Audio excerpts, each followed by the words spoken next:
Greetings, this is Jazz, and here's just one of the many games shown at E3 this year, amongst Far Cry 3, Assassin's Creed Revelations, Womb Raider, Tomb Raider, and of course Battlefield 3.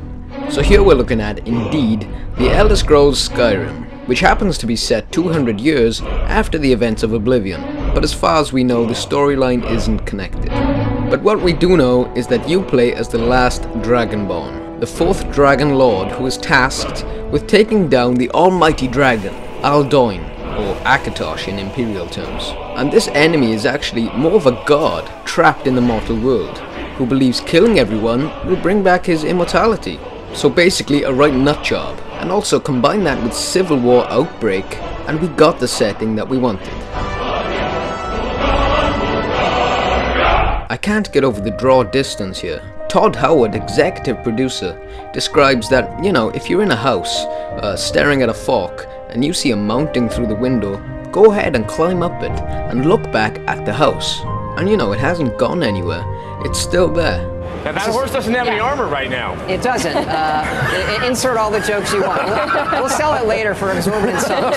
But from this footage itself, I don't think we can really determine what the game's going to look like overall. But it seems like the game's all on one disc for the 360, which is probably a bad thing. But I'm still expecting heaps of content and side quests, and really, there's got to be, with over 300 hours of gameplay.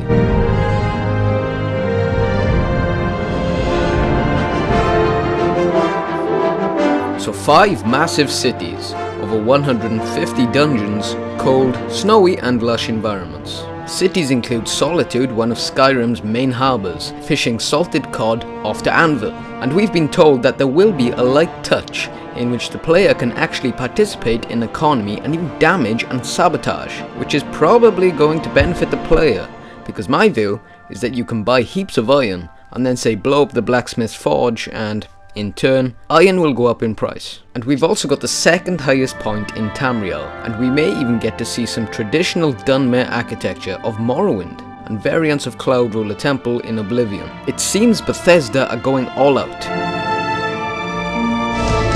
So a brand new interface, NPC system, a leveling system and perk tree similar to Fallout, with what seems like third-person finishing animations that look dead similar to Fallout.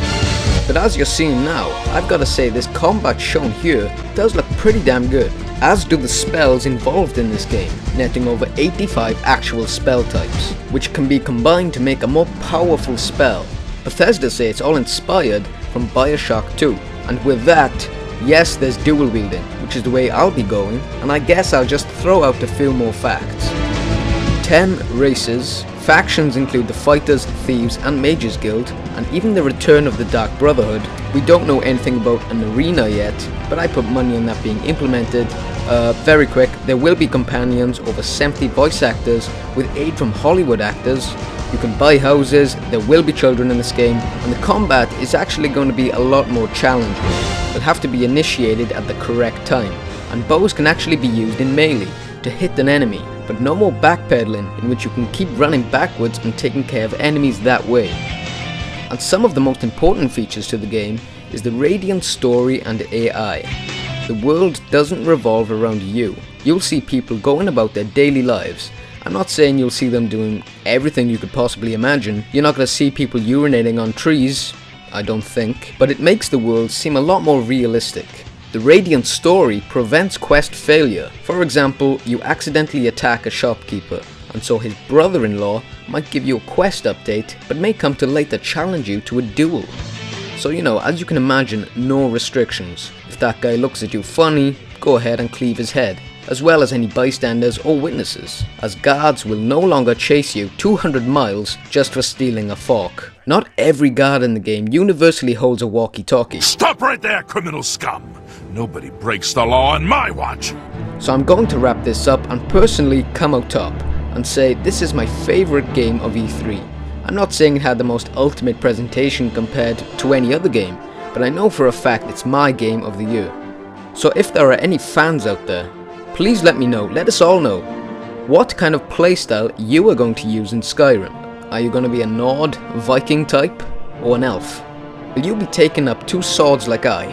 or will you be favouring a two-handed battle axe or bow?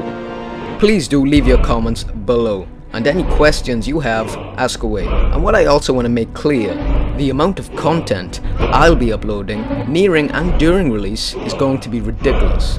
I'm talking about guides, top 5s and in-depth 2-part review. Because when this game is out, no one is going to know anything or know any secrets until they are actually discovered. And I'll be devoting my life to this game upon release. So anyways, I want to thank you for watching and stay tuned Skyrim fans, and all due respects Mass Effect, Witcher 2, Baldur's Gate, but hail Bethesda, the king of RPGs.